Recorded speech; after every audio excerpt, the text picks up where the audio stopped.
¡Hola! En el video anterior vimos qué era el fenómeno de refracción y de reflexión. Ahora, para completar el tema, nos queda un par de definiciones. Por un lado, vamos a definir lo que es ángulo límite o ángulo crítico. Este fenómeno sucede cuando nuestro haz de luz está viajando en un material con un cierto índice de refracción y se encuentra con otro material con un índice de refracción menor. Junto con esto de ángulo crítico o ángulo límite, vamos a ver también de qué se trata el índice de refracción relativo y la reflexión interna total. Y además, vamos a ver esto con un pequeño ejercicio. Vení, acompáñame al pizarrón. Vamos a hablar de tres cosas. Por un lado, vamos a tener ángulo límite, que habíamos dicho que ocurría si nosotros ponemos nuestra fuente de luz inmersa en un material con un índice de refracción A y después una interfaz que nos conecta a un material con índice de refracción B menor que el índice de refracción A, vamos a encontrar en algún ángulo un ángulo crítico o un ángulo límite que se le llama. Entonces bien, lo que decimos es que el índice de refracción A va a ser mayor que el B, o que es lo mismo que decir que NA sobre NB tiene que ser mayor a 1. NA sobre NB es el índice de refracción relativo de A con respecto a B.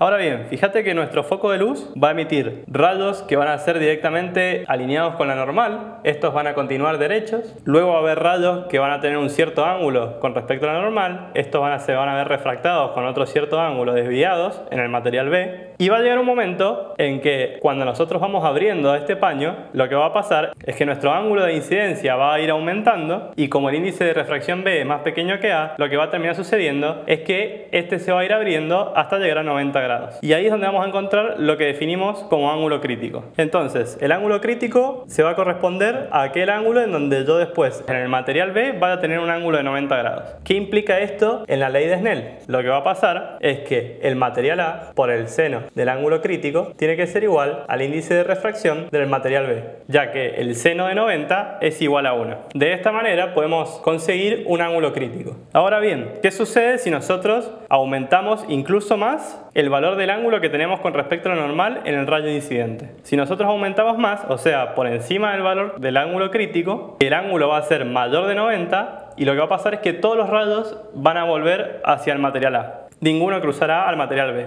Entonces, para cualquier ángulo mayor al ángulo crítico, lo que termina pasando es que aparece algo llamado reflexión interna total. Esto ocurre cuando nada de la energía que yo estoy emitiendo llega al otro lado. Toda se queda en el mismo material. De esta manera hemos definido lo que es el ángulo crítico a partir de la ley de Snell y esta condición límite que aparece. Hemos definido el índice de refracción relativo, que es simplemente hacer la relación entre un índice de refracción y el otro. Y por otro lado, también hemos visto qué es lo que significa la reflexión interna total, que es simplemente cuando el ángulo de incidencia es mayor al crítico. Acordate también que esto solamente ocurre cuando el índice de refracción del material B es menor al del A. Veamos cómo sería esto en un ejercicio. El ejercicio nos plantea lo siguiente. Ya de entrada nos da el ángulo límite o el ángulo crítico. Nos dice que uno de los medios es aire y que queremos saber el índice de refracción del medio que queda. Entonces el dibujito sería algo así. Nosotros tenemos nuestra interfaz, venimos con un rayo de luz que incide a 36 grados de la normal, y lo que queremos calcular es el índice de refracción sabiendo que este es el ángulo crítico que hace que este ángulo sea de 90 grados. El cálculo es sumamente simple. Lo que vamos a decir es el índice de refracción B por el seno de 36 grados